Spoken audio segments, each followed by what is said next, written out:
अस्सलाम वालेकुम। दुरूद शरीफ पढ़ लो।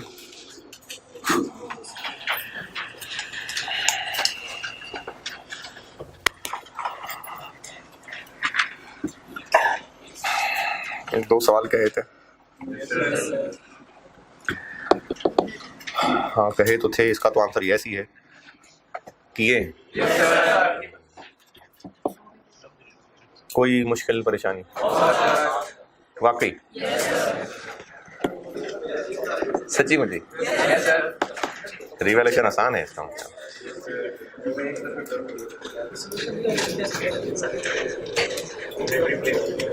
चलो ठीक है जी, सवाल लिखें। और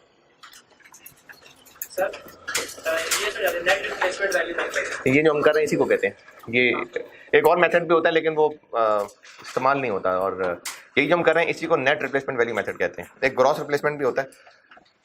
दो मेथड्स हैं लेकिन यही है जो हम कर रहे हैं। ये टेस्ट भी यही होता है।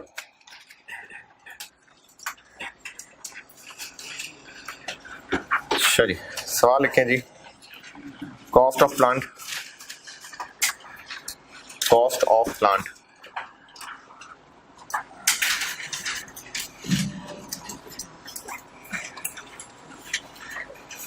560,000 5,60,000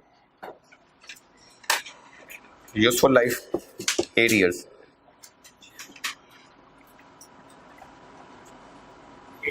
जी 8 साल।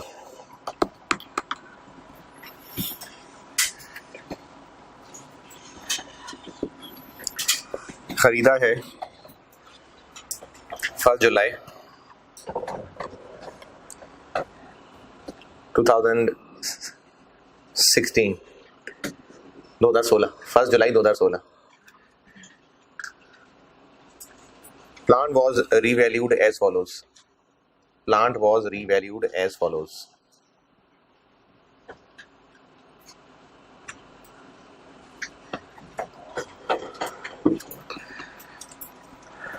डेट बताऊंगा और फेयर वैल्यू बताऊंगा।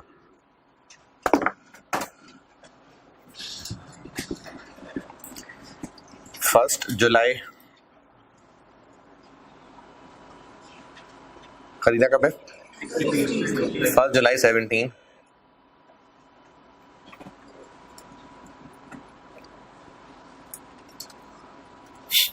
$476,000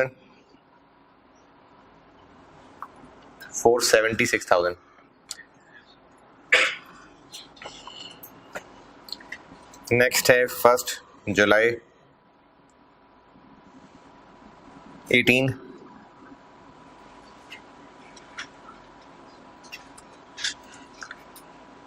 $414,000 414,000 और 1 जुलाई 19 नहीं 20 1 जुलाई 20।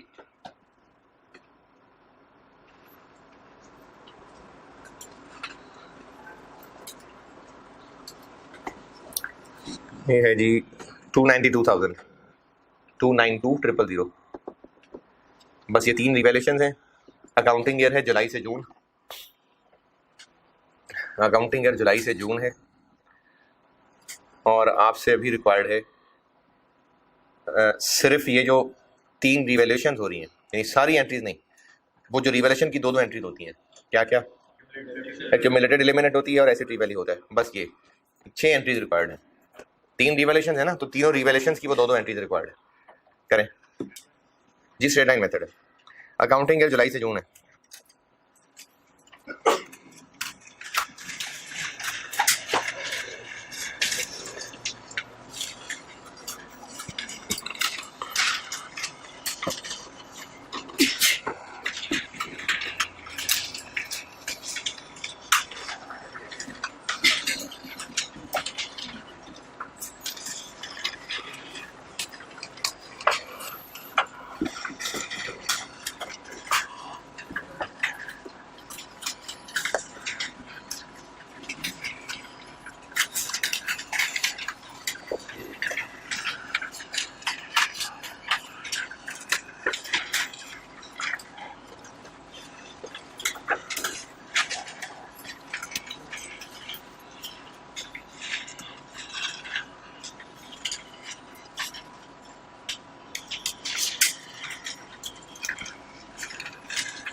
कैसे निकालेंगे फिगर्स?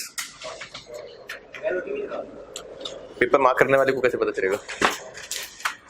कुछ तो वर्किंग बतानी पड़ेगी ना, तो इसलिए करनी पड़ेगी वर्किंग। अगर ये नहीं पसंद किसी और फॉर्मेट से कर ले, लेकिन वर्किंग जरूर करें, क्योंकि आप जो वैल्यूज निकाल रहे हैं वो पेपर मार्कर को पता चले कैसे निकलेंगे।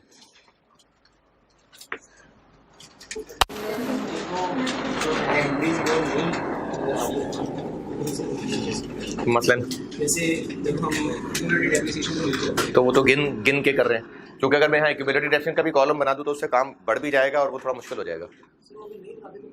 ऐसा हो सकता है किसी स्टेप में वो जब हमने तो वर्किंग को देखी एटलीस्ट देखी हाँ नहीं, अब चीज़ें तो याद रखनी पड़ती है ना, नहीं तो आप तो बिल्कुल भी वर्किंग नहीं करना चाह रहे फिर है, मतलब बगैर किसी वर्किंग के फिगर देख।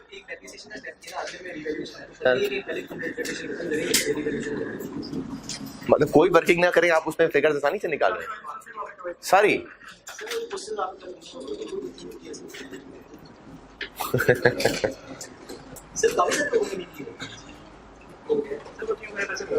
है वर्किंग क्या किसको रहे हैं आप?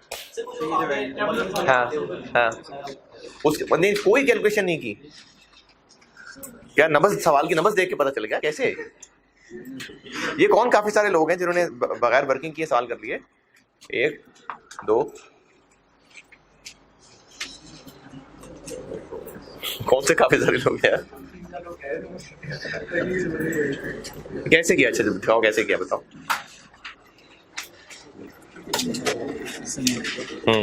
सर 36 मिलियन जो है वो प्लांट पहले हमने परचेज किया, उसके बाद डेप्रिसिएशन चार्ज हुई, फिर अगले साल में उसी साल में मतलब साल में रिवैल्यूएशन किया, क्यूमुलेटिव नहीं कर दिया, उसके बाद रिवैल्यूएशन कर दिया, अगले साल फिर डेप्रिसिएशन चार्ज हुई, फिर उसे नहीं कर दिया। अब ये कैसे कैलकुलेट किए डेप्रिसिएशन? डेप्रिसिएशन ऐसे ही माइनस किया, जो कॉस्ट है इसमें से क्यूमुलेटिव माइनस कर दिया, जो बचा है उसके ऊपर। अच्छा ये जो 1 जुलाई की एंट्री है जिसमें इतना पीएनएल में जा रहा है, तो सरप्लस में जा रहा है, ये जिस पे भी आपकी ये नहीं 1 जुलाई 12 और नीचे हाँ जी, ये कैसे निकाली वैल्यूज? सर ये निकाली 8 और 37 कैसे निकला? सर ये तो 8 तो सर वो जो जितनी वैल्यू मतलब बड़ी है उसकी, सॉरी हाँ बड़ी है जितनी वैल्यू है सर, फिर उसने पहले जो पीएनएल था उसको क्रेडिट किया और बाकी पूरे पीएनएल को कर दिया? नहीं सर इतना तो सर पूरे पीएनएल पे कर दिया, क्योंकि क्यों? पीएनएल में बहुत कम है। तो वो जो अंडर चार्ज डेप्रिसिएशन नेट करनी थी वो कितनी? सर वो उसके लिए ठीक है सर रिवैल्यूएशन। आपने सारा का सारा 8 लॉस रिवर्स कर दिया ना, तो सारा क्यों रिवर्स किया? सर क्योंकि हमारे पास जो अमाउंट थी वो ज़्यादा थी। पूरा 8 नहीं रिवर्स होता, पीछे सिचुएशन ठीक है सारा जाने दे यार। नहीं सर जो अमाउंट हमारे पास रिवैल्यूड अमाउंट थी ना सर, समझ गया। कौन सा सवाल है ये? सर क्वेश्चन नंबर 13 में भी ऐसे ही। ये कौन सा अभी जो देख रहे हैं?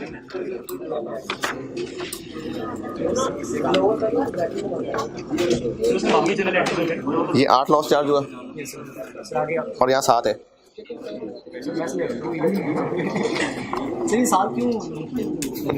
कमाल है यार, ये जो अंडर चार्ज डेप्रिसिएशन एडजस्ट करनी है वो आपने लिफ्ट ही नहीं कराई इसको। कैसे रिटेन अर्निंग मिलेंगे? अंडर चार्ज डेप्रिसिएशन की बात कर रहा हूँ।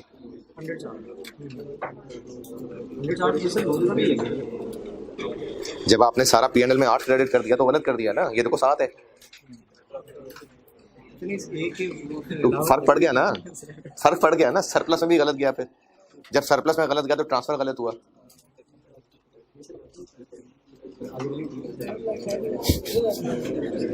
सरप्लस में कितना ट्रांसफर किया? आखिरी एंट्री, सबसे आखिरी एंट्री 5.43 बनता है। इसलिए बनता है क्योंकि आपने ऊपर अमाउंट चेंज की है। तो जब गलत करोगे तो वर्किंग की जरूरत नहीं पड़ेगी ना।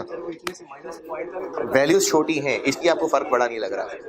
वैल्यूज ज्यादा होती तो आपको ज्यादा फर्क नजर आ रहा होता। तो ऐसे ना जुल्म करो अपने साथ, ऐसे ना करो। क्या जी? समझ नहीं आई। अच्छा ना बनाओ यार, ना बनाओ टेबल। नहीं ना बनाओ टेबल, नहीं ना बनाओ टेबल। वो गलत कर देना है, वर्किंग नहीं करनी। हाँ जी, कितना अर्सा लगेगा? आपने किया नहीं सवाल, तो फिर कैसे करोगी, क्या करोगे? यूट्यूब से? किसके? अच्छा, तो फिर अब आगे कैसे चलोगे?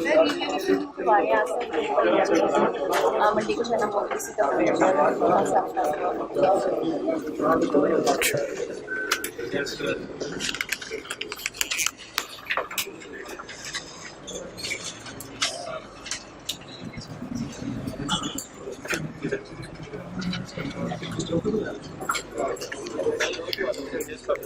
यार ये होमवर्क वाले सवाल वाकई किए हैं और उसमें कुछ नहीं पूछना।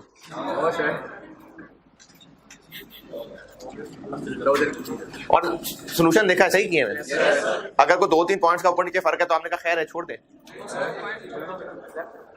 ठीक है, वाकई ठीक है।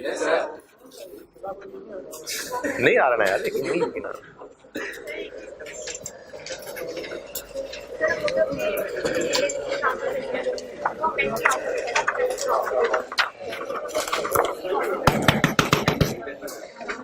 कौन से सवाल में पूछनी है? इसका नहीं है।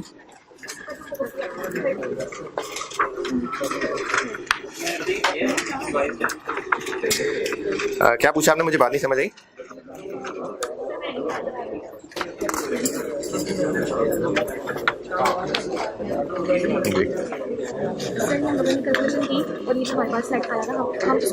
जी जी, नहीं इसको नहीं करते। वो तो बेचते हुए कर रहे थे। यहाँ पर कितने को किया था? 5 को कि 40 को?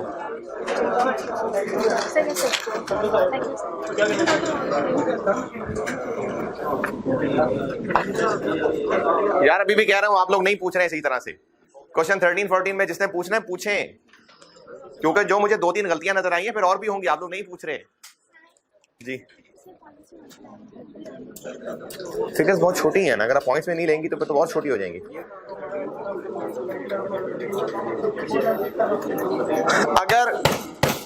अगर डाटा है ना मिलियन में, सबसे बात कर रहा हूं, डाटा मिलियन में है और 2-2, 3-3 डिजिट तक है, बस ज्यादा नहीं है, तो आप डेसिमल में जाया कीजिएगा। 2 डेसिमल तक चले जाए बहुत है। क्योंकि अगर आपकी देखिए यहाँ पर फिगर्स जो P&L में सरप्लस में जा रही है, सिंगल डिजिट आ रही है। अगर आप पॉइंट्स भी नहीं लेंगे तो फिर राउंडिंग ऑफ का इतना फर्क पड़ जाएगा कि आपको भी नहीं पता चल रहा होगा सही कर रहे हैं गलत कर रहे हैं। तो अगर सवाल मिलियन में है और 1-1, 2-2 डिजिट तक बात जा रही है तो आप डेसिमल में जाएं। जैसे क्वेश्चन नंबर 13 में रिवैल्यूएशन लॉस कितना है जो P&L को जा रहा था? 8 है शायद, या सरप्लस ट्रांसफर की फिगर्स को 5.43, 5.4 इस तरह से निकल रही हैं। तो अगर आप उसको 5 लिखते जाएंगे तो उसको आपको से भी गलती हो जाएगी, आपको भी पता नहीं चलेगा। या तो अगर आप मिलियन के डाटा को वैसे ही रुपीज इन थाउजेंड करना चाहें वो भी कर लें, या अगर मिलियन में भी लेना है तो 2 डेसिमल तक जरूर जाएं। इसलिए गलतियां नहीं पता चल रही होंगी तकरीबन।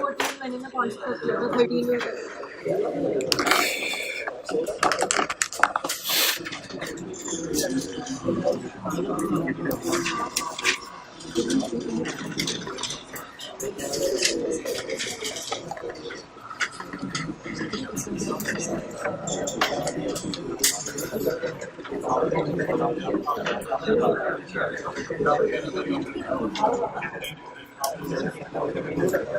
आप यार, मुझे ना कोई यकीन नहीं आ रहा, मैं आपको सारी फिगर्स आपसे पूछ रहा हूँ, आपको उसमें से इंडिविजुअल जिस फिगर पे मसला होगा, जरा सा भी मसला होगा, सर मेरा तो बस पॉइंट का फर्क आ रहा था तो मैंने इग्नोर कर दिया, या मुझे ये लगा कि पीछे गलत है, ऐसे ना करिएगा। मैं सारी फिगर्स बता रहा हूँ, उनमें से जिसमें भी जरा सा भी डाउट हो पूछिएगा। और मैंने आपको जो टेबुलर फॉर्मेट बताया था, अगर आपको उससे कोई नजरियाती इख्तलाफ है या आपको लग रहा है कि ये बहुत लेंथी है, आप किसी और तरह वर्किंग कर लें। लेकिन आप किसी और तरह वर्किंग करेंगे तो वो पता नहीं सही हैंडल करें ना करें, आपको अभी लग रहा होगा कि शायद आप सही कर लेंगे, कैलकुलेटर पे संभाल लेंगे। जब इसमें एस्टीमेट चेंज भी डल जाएगा, जब कैपिटल एक्सपेंडिचर आ जाएगा, डिस्पोजल होना शुरू हो जाएगा, तो फिर आपको वर्किंग करनी पड़ जाएगी। तो अगर बता रहा हूं तो किसी वजह से बता रहा हूं, तो मान लें, सीख लें, कर लें फॉलो। और अगर किसी और तरह से करना है तो मुझे वो पहले चेक कराएं कि जिस तरह से आप करना चाह रहे हैं, लेकिन वर्किंग करनी पड़ेगी।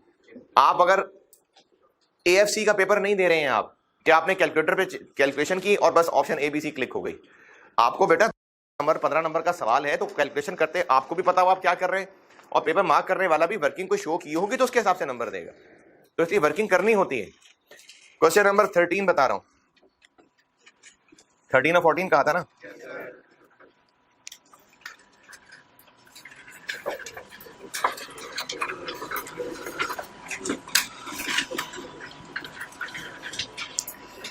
वर्किंग से बता रहा हूं, इनमें से किसी भी फिगर पे, किसी भी और डेट पे कोई एतराज हुआ तो आप मुझसे पूछेंगे, इग्नोर मत करें चीज को। 1 जुलाई 10 को खरीदा है, अकाउंटिंग ईयर जुलाई से जून है, ये कैसे पता चल रहा है जुलाई से जून है? क्योंकि सवाल की रिक्वायरमेंट में ईयर एंड 30 जून 14 पूछा हुआ था, तो जुलाई से जून है। 1 जुलाई 10 को खरीदा, पहली दफा 30 जून 11 पे डेप्रिशिएट होगा, 10 साल यूजफुल लाइफ है, इसलिए 50 आ गया। वर्किंग कर रहा हूं, एक्सप्लेन। फिर उसके बाद अगले ही दिन रीवैल्यू हो गया, रीवैल्यू करके 575 तक पहुंचा, और वर्किंग से पता चल रहा है कि 125 का इंक्रीज आना है, और ये पहली दफा है और अपवर्ड है, ये सारा सरप्लस में चला गया। 1 साल गुजर गया हुआ है, और उसके बाद 31 जून 12 तक आते आते डेप्रिसिएशन चार्ज की, तो अब वो डिवाइडेड बाय 9 होगी, और जो इंक्रीमेंटल डेप्रिसिएशन है वो 125 को 9 से डिवाइड कर लें। अब ये 63.89, अगर किसी ने इसको राउंड किया होगा तो उसने अपनी गलती भी की होगी तो उसको नहीं पता चलेगा। किसी ने राउंड करके इसको 64 लिख लिया होगा, अब वो डिवाइडेड बाय 9 कर रहा है कि 10 कर रहा है, उसको नहीं आइडिया होगा। तो 2012 की डेप्रिसिएशन डिवाइडेड बाय 9 करके निकलेगी है, और सरप्लस का जो ट्रांसफर करना है कितना, 13.89। फिर उसके बाद रिवैल्यूएशन हो जाएगी, और रिवैल्यू करके पहुंचना है 390 तक। अब 390 तक पहुंचेंगे तो 121.11 का फॉल है।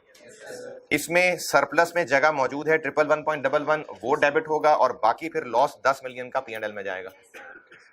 फिर साल गुजरेगा, अब रिमेनिंग लाइफ 8 रह गई है, 390 को 8 पे डिवाइड करेंगे तो डेप्रिसिएशन निकलेगी, और जो P&L वाला कॉलम में आई हुई है फिगर 10 मिलियन, उसको भी 8 पे डिवाइड करेंगे, 1.25 आएगा, जिसकी एंट्री कोई नहीं है और उसकी वजह मैंने बतानी है आपको। फिर उसके बाद 1 जुलाई 13 पे रिवैल्यूएशन है, और ये बढ़ के 380 तक पहुंच रहा है। P&L वाले कॉलम में 8.75 बन गया हुआ था, वो वहां पर रिवर्स होगा, और बाकी फिर जगह 30 की बचती है जो सरप्लस में जाएगा, और अगले साल फिर रिमेनिंग लाइफ 7 रहती है, 7।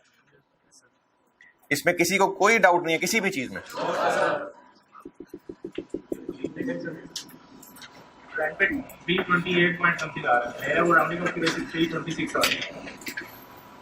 राउंडिंग ऑफ किस चीज की आपने, यानी आप डेसिमल में नहीं गए? डेसिमल में जाइए, 2 डेसिमल तक जाइए। अब आपने अपनी फिगर्स राउंड की हुई हैं तो वो मुझे नहीं पता चलेगा गलती कहाँ पर है, लेकिन आप डेसिमल में जाइए, 2 डेसिमल तक जाएं। एक डेसिमल के साथ कर दिया। क्वेश्चन नंबर 13 में पूछ लो, कुछ पूछना है तो। कुछ नहीं पूछना, नहीं आ रहा ना यार, नहीं आ रहा यकीन मुझे।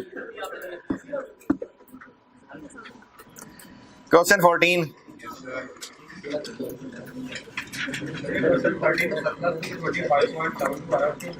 क्या जी? जी जी, ये तो बैलेंस है ना यार, इसकी एंट्री क्यों करनी है? इसकी एंट्री क्यों करनी है? किसी वजह से पूछ रहे हो ना यार, वैसी 325 की क्या एंट्री की है जो एसिड वाले कॉलम में आ रहा है? 325.72 जो एसिड वाले कॉलम में आ रहा है।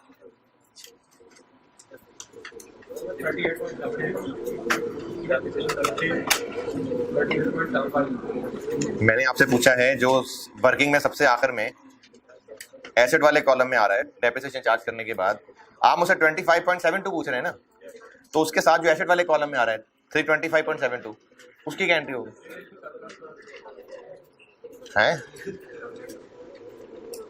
क्वेश्चन 13 पूछ रहे हो 14 पूछ रहे हो? जो नोट्स हैं वहां से पूछ रहे हो या अपने रजिस्टर से पूछ रहे हो? अब मुझे क्या पता रजिस्टर में क्या किया हुआ यार। वो नोट का सलूशन देखो।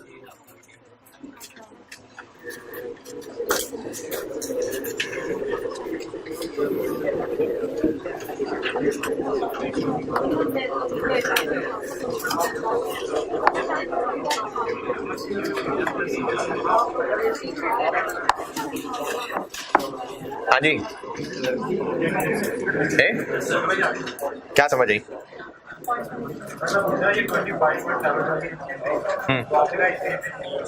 तो मैंने आपसे पूछा है कि आपको क्यों लग रहा है एंट्री होनी चाहिए? हाँ तो अब साथ एसिड का भी तो बैलेंस 325 आ रहा है ना, उसकी क्यों नहीं लगा कि एंट्री करनी चाहिए है? आप लोग जब कोई मुश्किल पॉइंट पूछते हैं ना और मैं आपसे इस तरह से आगे से सवाल पूछता हूं तो इसमें कोई बेइज्जती वाली बात नहीं है। आप अगर डॉक्टर के पास जा रहे हैं और डॉक्टर आपसे सवाल पूछ रहा है, यहाँ पेट में दर्द तो नहीं होता, ऐसे तो नहीं होता, आप कहें यार क्या डॉक्टर साहब क्या दवाई देनी है तो आपको जो बेटा मसला होगा मुझे वो मसला पता चलेगा तो उसका जवाब दूंगा ना। तो मुझे ये पहुंचना है कि आपने ये अगर पूछा है तो क्या सोचा था जो पूछ रहे हो, मुझे वो सोच ठीक करनी पड़ेगी ना। चले मैं खुद ही बता देता हूँ। हो सकता है आपको ये लग रहा हो कि कल जो सवाल सर ने कराया था उसमें सरप्लस में जो आखिर में बचा था उसकी एंट्री कर दी थी, इस वजह से पूछ रहे थे। हाँ तो ये पूछ रहा था कि क्यों सोच रहे हो ऐसा। कल वाले सवाल में डिस्पोजल हुआ था तो आखिर में ये एंट्री करनी थी। ये हर सवाल के आखिर में कंक्लूडिंग दी एंड वाली एंट्री नहीं है। ये कल जो सवाल क्लास में कराया था, कल जो सवाल क्लास में किया था उसमें एसिड को बेचते हुए सबसे आखिर में जो 20 का सरप्लस रह गया था मैंने उसकी एंट्री कर दी थी। तो ये हर सवाल की दी एंड वाली एंट्री नहीं है। उसमें एसिड बेचा था तो ये काम किया था। अगर एसिड नहीं बेचा तो जो सरप्लस में रह गया सब ट्रांसफर कर दें। नहीं, अब जो बैलेंस सवाल के एंड पे आ रहा है वो आ रहा है बस। तो सरप्लस के बचे कुछ सरप्लस ट्रांसफर की एंट्री सिर्फ तब करनी है जब एसिड डिस्पोज ऑफ हो रहा है। और क्वेश्चन 13 से रिलेटेड कोई भी कंफ्यूजन?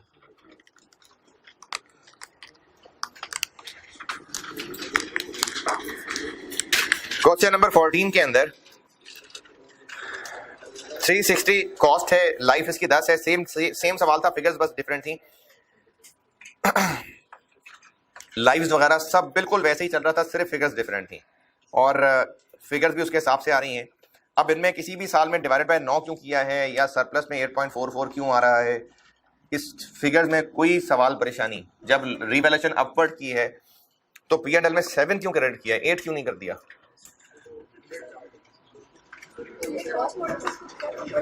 तो वो जो अंडर चार्ज डेप्रिसिएशन थी, आपने किया सवाल? हाँ नहीं किया ना, तो आप भी कहते सर आपको नहीं ना यकीन आ रहा। हाँ तो इसलिए यकीन नहीं आ रहा।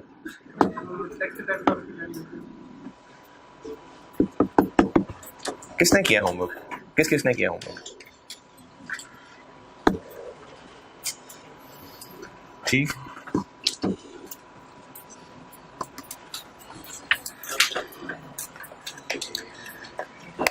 क्वेश्चन 14 में बताएं कुछ और पूछना है?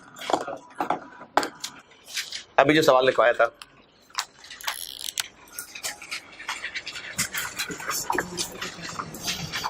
कब खरीदा है, कितने का?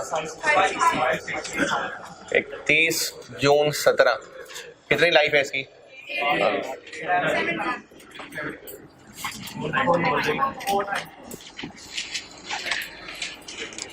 अगर आपको ये टेबल बनाना लेंथी काम लग रहा है तो कोई और आप वर्किंग इजाद कर लें, लेकिन मुझसे अप्रूव करा लें। पहले मुझसे अप्रूव करा लें, कुछ और कर लें, लेकिन करें वर्किंग और मुझसे अप्रूव करा लीजिएगा।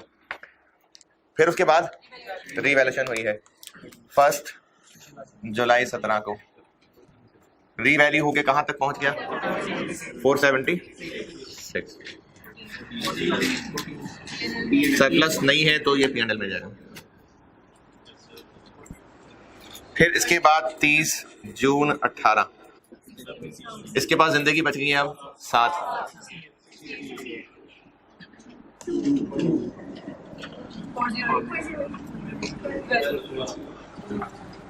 फिर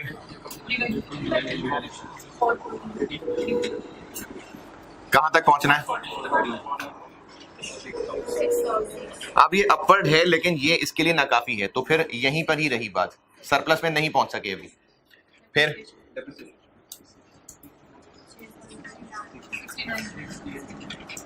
देखें, चूंकि बेशक अपवर्ड हुआ था लेकिन अभी तक यही कॉलम चल रहा है ना, इसलिए डेप्रिसिएशन अभी तक अंडर चार्ज चल रही है। 3 4 5 फिर 30 जून 20 276 फिर 1 जुलाई 20 रीवैल्यूएशन होके पहुंच गए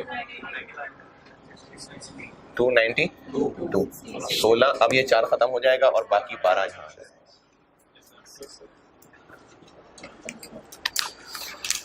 तीन एंट्रीज पूछी थी, 3 टाइम की entries.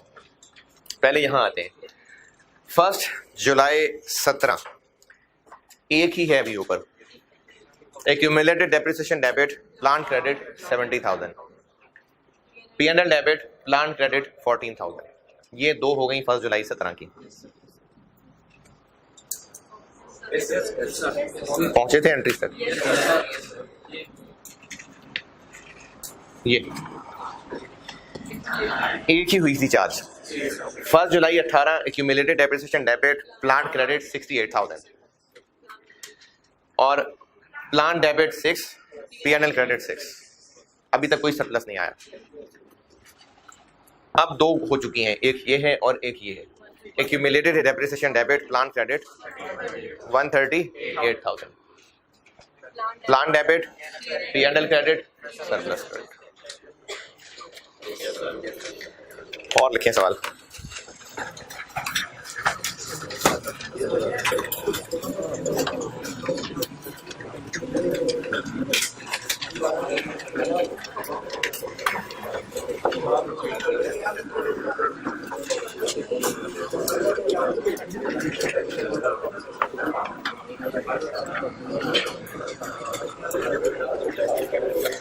Cost of plant, cost of plant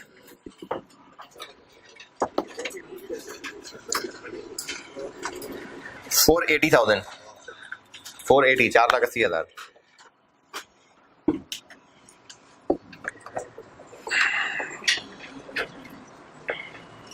Useful life 8 years.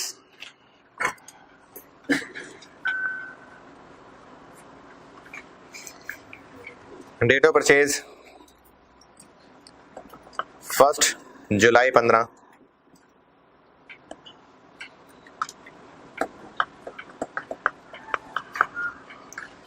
Accounting year जुलाई से जून,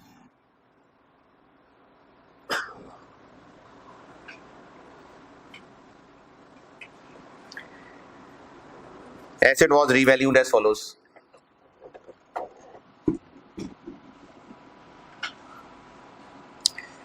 खरीदा कब है?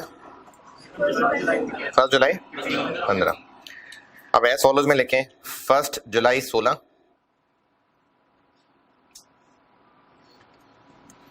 455,000 जी, 4,55,000, 455,000।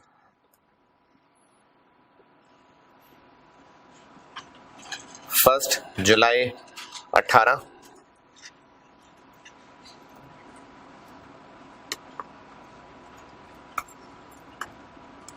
372,000, 372,000। और 1 जुलाई 19, 1 जुलाई 19,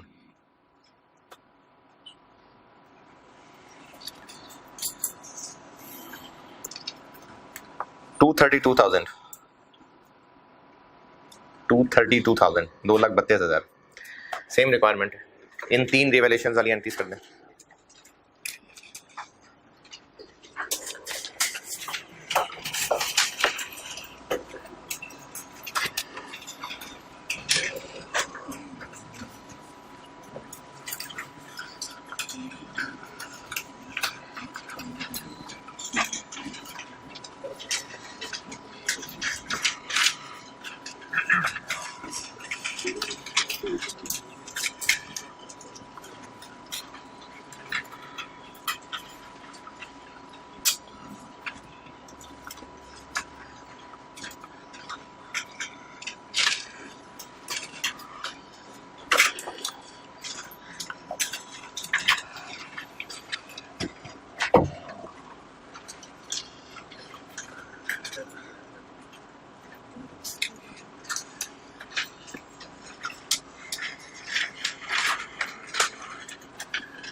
हाँ जी,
कॉस्ट कितनी 480।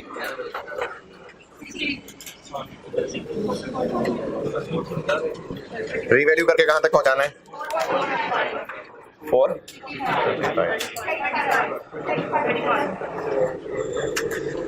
अब इसके पास जिंदगी रह गई 7 साल।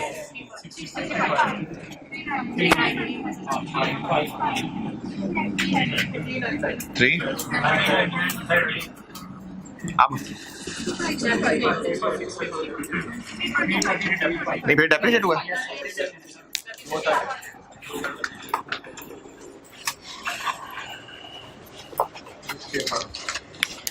तीस जून ये क्या है 15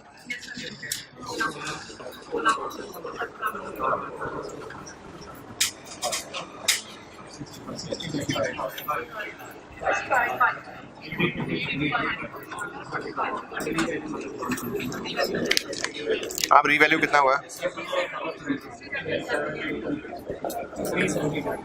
37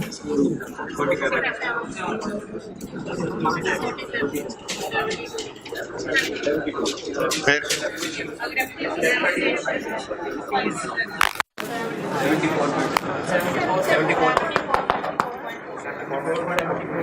74 पॉइंट असल में एक साल मुझसे ऊपर नीचे हो गया वरना मैंने चीजें पूरी पूरी बताई थी 74 पॉइंट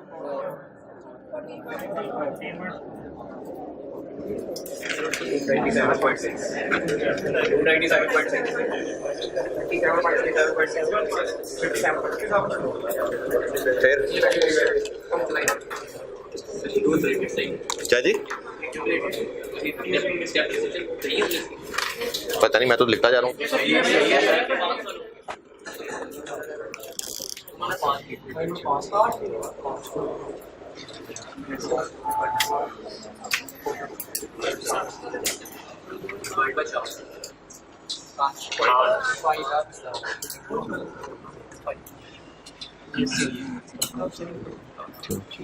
आठ में से 3 गुजर गए 5 रह गए जो ऊपर चार्ज हो चुके होते हैं वो गुजरे ये तो अभी हम कैलकुलेट कर रहे हैं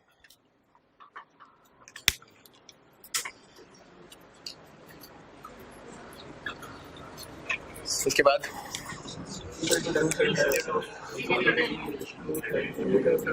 2 30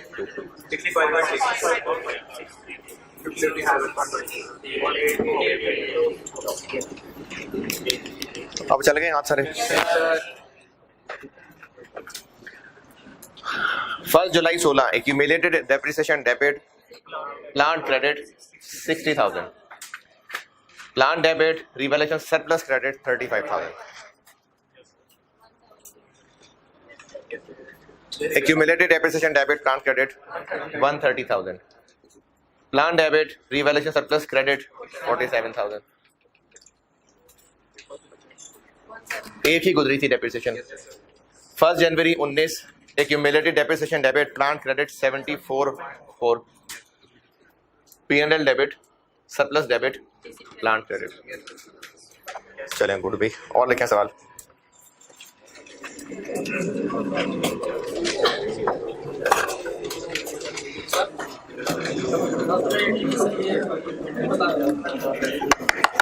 फर्स्ट जुलाई 18 की 1 जुलाई 18 की एंट्री 2 डेप्रिसिएशन चार्ज हुई थी ना तो 130 से accumulated depreciation debit asset credit plan debit 47 surplus credit 47 क्यों क्या ये एंट्रीज हैं ये बैलेंस है एंट्रीज की अमाउंट ये है जो ट्रांजैक्शंस हम कर रहे हैं ये तो बैलेंस है और किसी डेट की एंट्री पे कोई कंफ्यूजन परेशानी क्या क्या क्या एक साल गुजरा था accumulated depreciation debit plan credit 74,400 surplus debit P&L debit plan credit इसमें रिवैल्यूएशन सरप्लस से जो फ्री ट्रेड में ट्रांसफर करते हैं उसके इंटरेस्ट क्यों नहीं करेंगे इस सवाल की रिक्वायरमेंट में रिक्वायर्ड नहीं था ना मैंने आपसे सिर्फ पूछा था कि वो जो रिवैल्यूएशन के टाइम पे एंट्रीज हो रही हैं 2 वो बतानी थी अगर सारी एंट्रीज पूछी होती तो फिर डेप्रिसिएशन की भी एंट्री आती ट्रांसफर की भी एंट्री आती और लिखे भी जब तक चल चल के भागना नहीं शुरू हो जाते तब तक करते रहते हैं प्रैक्टिस और लिखें सवाल अब 2 रिवैल्यूएशन की प्रैक्टिस कर लेते हैं ताकि ज्यादा वैरायटी हो जाए पहले मैं सीधे सीधे सवाल करा रहा हूं फिर जब इसमें पक्के हो जाएंगे फिर मैं एस्टीमेट चेंज डालूंगा हो गए पक्के? नहीं, कच्चे हैं अभी। लिखें कॉस्ट ऑफ एसेट।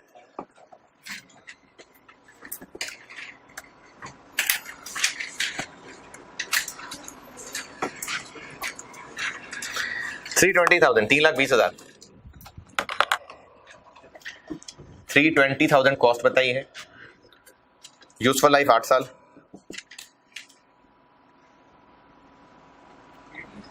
जी 8 साल। कॉस्ट ऑफ एसेट बताई है 3,20,000। 320,000 useful life 8 years. Date of purchase 1 जनवरी 17, 1 जनवरी 2017।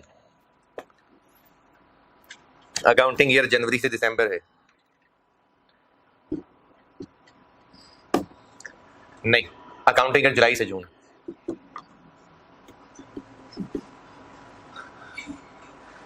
क्या ज्यादा हो जाएगी बात अभी? नहीं, चलें।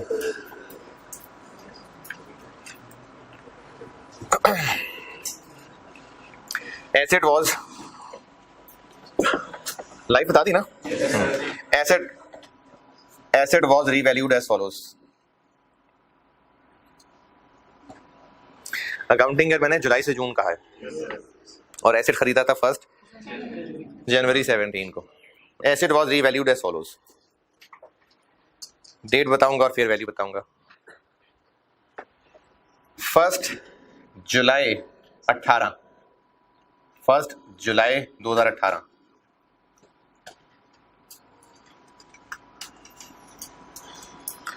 $286,000 और उसके बाद 1 जुलाई 20,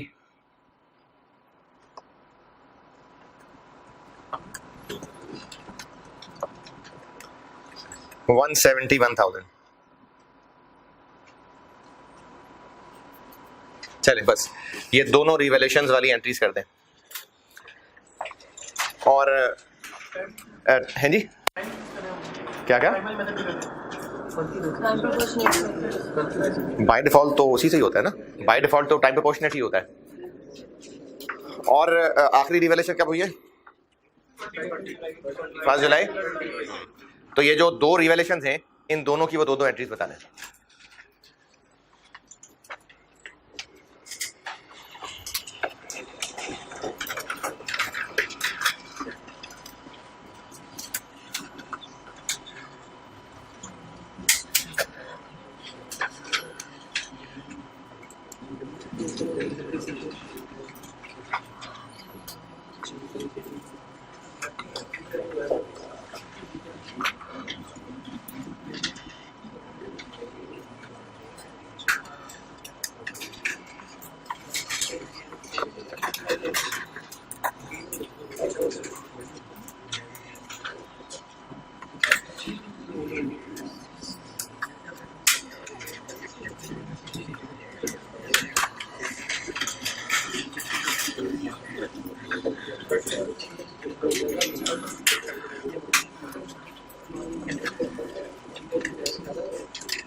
कितने की? 6 मंथ। जी जी ठीक है, यहाँ पर सही है।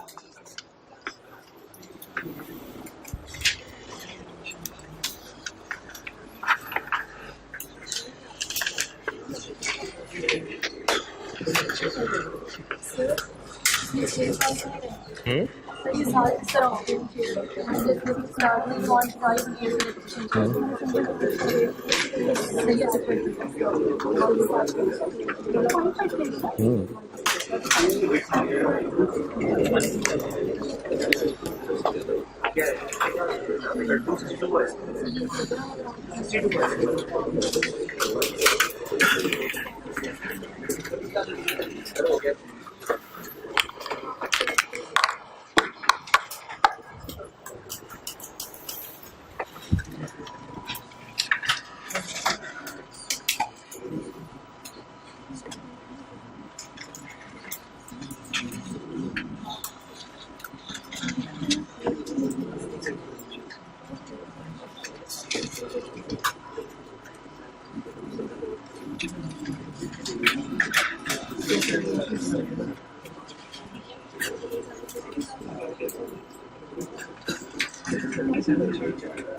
हाँ जी।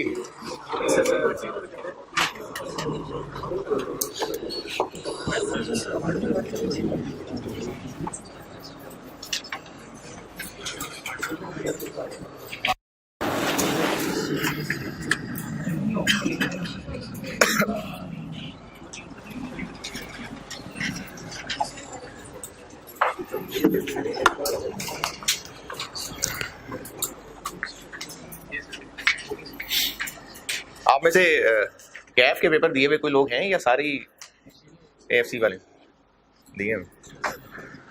अच्छा चले, हो सकता है वो पीर मंगल ऑफ हो क्योंकि रिजल्ट है मंगल को।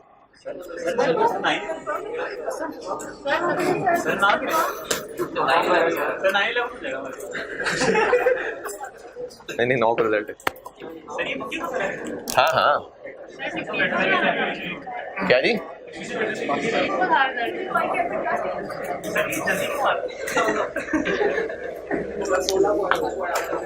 क्या हो गया? चले जो किया है वो तो वही है ना, इंडिपेंडेंस डे। अच्छा नहीं वो पीर मंगल की होती है छुट्टी। अच्छा ये पूरा तो करने फर्स्ट जून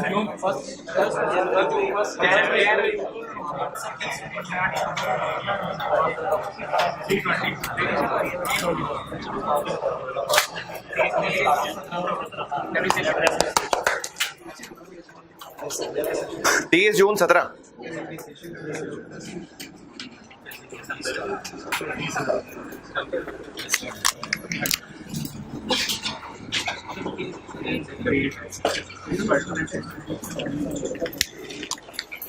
कितना रह गया 300 30 जून 18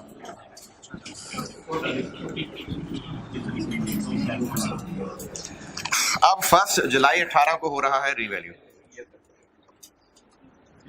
280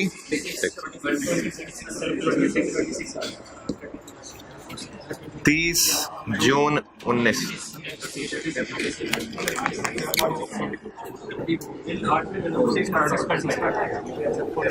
6.5 1.5 साल गुजरा हुआ था है 1.5 साल गुजरा हुआ था तो 6.5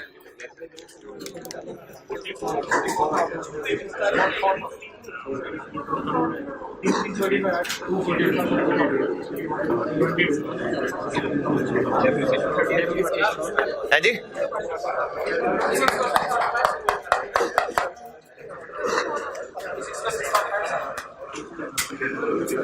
6.5 है रिमेनिंग अच्छा क्या कह रहे हैं आप करें ठीक है ना अगली रिवैल्यूएशन 30 जून 20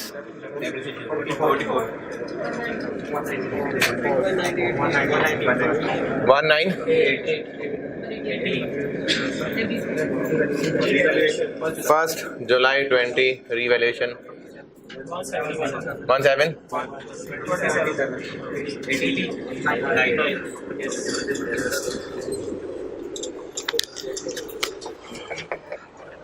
इसमें पूछा जो पूछता हाँ जी चल गई रिवैल्यूएशन अच्छा अगली क्लास में मैं आपको ना अब इसकी वो एस्टीमेट चेंज वगैरह कराऊंगा आप पास हो गए तो खुशी में होमवर्क कराना फेल हो गए तो दुख में कराना लेकिन कराना है क्वेश्चन नंबर 9 नोट्स में क्वेश्चन नंबर 9 अच्छा रिजल्ट के हवाले से और दुआ के हवाले से एक बात समझ लें क्या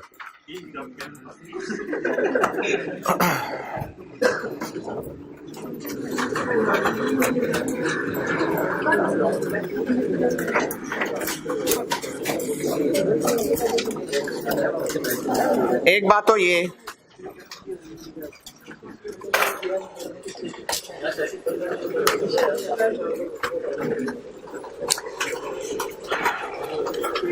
कि ये जो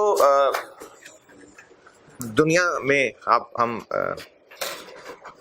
रिसोर्सेज यूज कर रहे होते हैं या कहीं असबाब इख्तियार कर रहे होते हैं जैसे आप लोगों ने इस क्वालिफिकेशन को पास करने के लिए ICAP में रजिस्ट्रेशन करवाई पढ़ाई करेंगे पेपर देंगे रिजल्ट आएगा अब ये जो करेंगे वही रिजल्ट आएगा यानी अगर आप ये चाहें कि आप पेपर ही ना दें और दुआएं करें कि अल्लाह ताला बगैर पेपर दिए मैं सीए कर दूं तो ये नहीं होगा अल्लाह इस पे कादिर नहीं है बिल्कुल कादिर है आप एक दिन सुबह सो के उठे पता लगा कि आपके घर सब फूल लेके पहुंचे मुबारक चार्टर्ड अकाउंटेंट बन गए लेकिन अल्लाह ऐसा करते नहीं है क्योंकि एफर्ट से लिंक किया हुआ ना चीज़ों को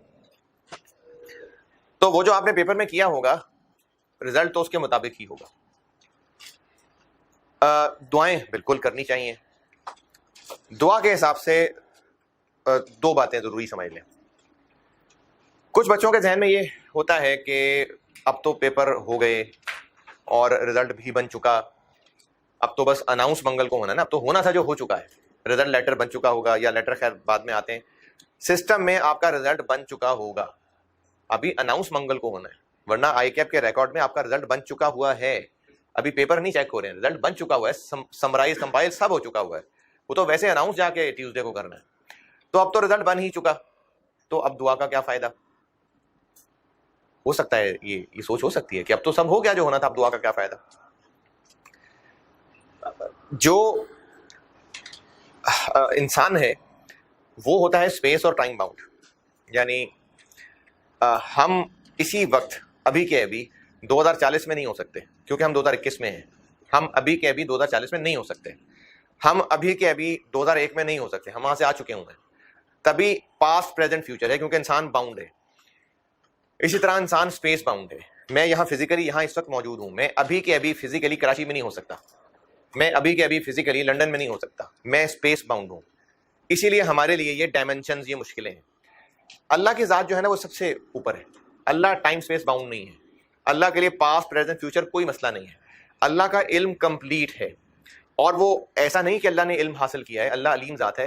और उसका मतलब यह है कि अल्लाह के पास जो इल्म है वो उसका अपना है, किसी से सीखा हुआ नहीं है, और हमेशा से है, और हमेशा का इल्म है।